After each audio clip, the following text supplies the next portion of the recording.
Mantan Duta Besar Israel, sebut Paus Fransiskus antisemit, desak pemerintah hindari pemakaman. Diterbitkan oleh Palestine Chronicle. Oleh staf kronik Palestina. Menyalahkan Paus Fransiskus atas meningkatnya antisemitisme, Dror Eidar mendesak Israel untuk menolak partisipasi resmi apapun dalam pemakamannya.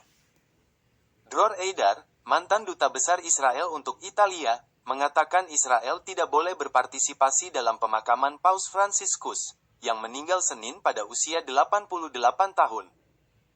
Dalam sebuah wawancara dengan surat kabar Israel Ma'arif, Eidar menuduh mendiang Paus antisemitisme dan menyatakan bahwa menghadiri pemakaman akan menjadi pukulan terhadap martabat nasional Israel. Eidar mengkritik Paus Fransiskus karena, dalam kata-katanya, hanya memberikan dukungan terbatas kepada Israel, namun dengan tajam mengutuk tindakan mereka di Gaza. Dia berbicara tentang anak-anak Gaza, bukan anak-anak kami, dan menggambarkan kami sebagai penjahat dunia, kata Eidar, yang lebih lanjut menuduh Paus memicu antisemitisme global.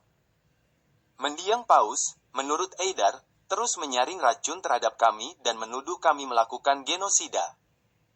Setiap hari sejak genosida di Gaza dimulai, Paus Fransiskus memastikan untuk menghubungi paroki di sana untuk menanyakan kabar mereka dan membangkitkan semangat mereka di tengah pemboman, kelaparan, penyiksaan dan pembunuhan massal yang dilakukan Israel tanpa pandang bulu.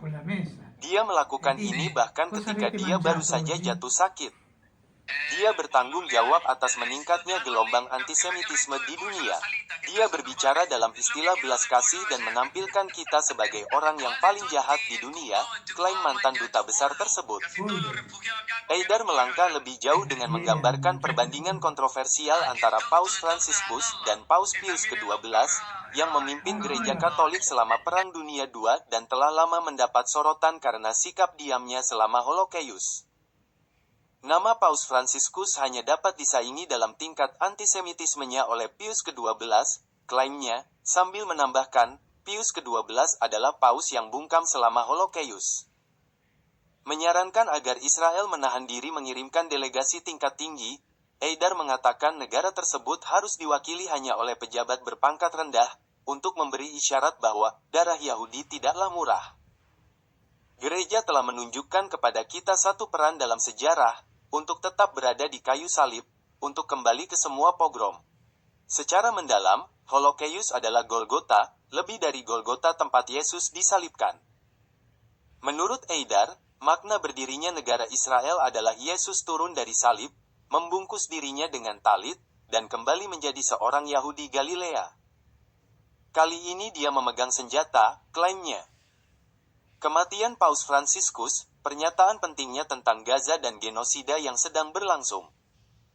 Paus Fransiskus, yang meninggal pada Senin pagi pada usia 88 tahun, adalah Jesuit pertama dan Paus Amerika Latin pertama. Pada tahun-tahun terakhir masa jabatannya, ia secara konsisten berbicara tentang perang di Gaza, mengungkapkan keprihatinan terhadap warga sipil dan menyerukan perdamaian dan akses kemanusiaan. Pada bulan Januari tahun 2025, ia menyebut krisis kemanusiaan di Gaza sangat serius dan memalukan, dan dengan tegas menyatakan, kami sama sekali tidak dapat menerima pemboman terhadap warga sipil, bahwa anak-anak mati kedinginan karena rumah sakit telah dihancurkan. Beberapa minggu sebelumnya, ia menyarankan masyarakat internasional harus bertanya apakah kampanye militer Israel merupakan genosida, sebuah pernyataan yang menuai kritik tajam dari para pejabat Israel, yang menuduhnya antisemitisme.